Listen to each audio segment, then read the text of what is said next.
মা, তোমার মার চিঠিতে সিঁদুর। আমি খুব ভালোবাসতাম রাখো। তুমি জানতা না আমার ধর্ম কি? জানতাম। জানতা, তাহলে কখনো বলার প্রয়োজন মনে করো আমার কাছে? কিভাবে বলবো বুঝতেছিলাম না। যদি আমাকে ছেড়ে দাও, আমি তোমাকে কষ্ট দিতে চাইনি। অনেক ভালোবাসি তোমাকে, অনেক। তোমার তোমার ধর্ম তোমার কাছে, আমার ধর্ম আমার কাছে। কখনো এগুলো আমরা মানতে আনবো না। জীবন কি সিনেমা? আজীবন তো সিনেমা না। জীবনে এমন অনেক গল্প পাড়ি দিতে হয়। তুই একটা গল্পে খপ্পরে পড়ে জীবনটাকে শেষ করে দিস না। আর তুই চাইলেও তো হুট করে বিষয়টাকে মাথা থেকে সরিয়ে ফেলতে পারবি না। এভাবে 1 মাস কাটার পর দিন হুট করেই রাতুলের সাথে দেখা মিলল। তার এই বিধ্বস্ত চেহারা দেখে হৃদয়ে গলে গেল আমার।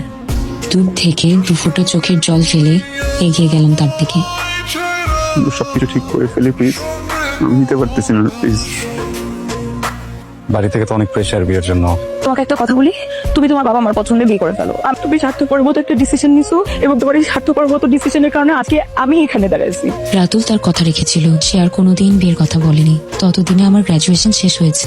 আমি আর পারছি না, এই মেন্টাল প্রেশার নিতে পারছি না। বিয়ে করে ফেলো রাতুল। আমার আসলে তোমাকে কি বলা উচিত আমি জানি না। আমার সাথে যোগাযোগ বন্ধ করে দাও। কনগ্রাচুলেশনস রাতুল, তোমাকে আসলে জানানো হয়নি, আমার ফ্যামিলি থেকেও একজনকে দেখেছে। আমি ছেলেকে এখনো দেখি নাই, কিন্তু আমি বিয়েতে হ্যাঁ বলে দিয়েছি। কারণ আমার মনে হয়েছে এই মুহূর্তে হ্যাঁ বলে দেওয়াটাই আমাদের জন্য বেটার।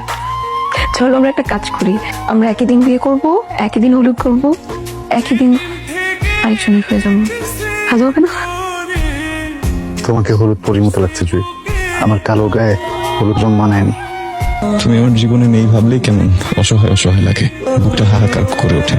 জুই, আমার খুব বেঁচে থাকার চেষ্টা, কিন্তু সেই ইচ্ছাটা পূরণ হলো না। এই নিষ্ঠুর পৃথিবীতে তোমায় একা রেখে যাচ্ছি বলে রাগ করো না। আসলে আপু, আজ সকালে আমার বন্ধু হাত পায়ের রগ সব কেটে ফেলছে। ডাক্তাররা আসলে অনেক চেষ্টা করলো, কিন্তু বেঁচে নেই আমার বন্ধুটা। একটু আগে সে মারা গেছে।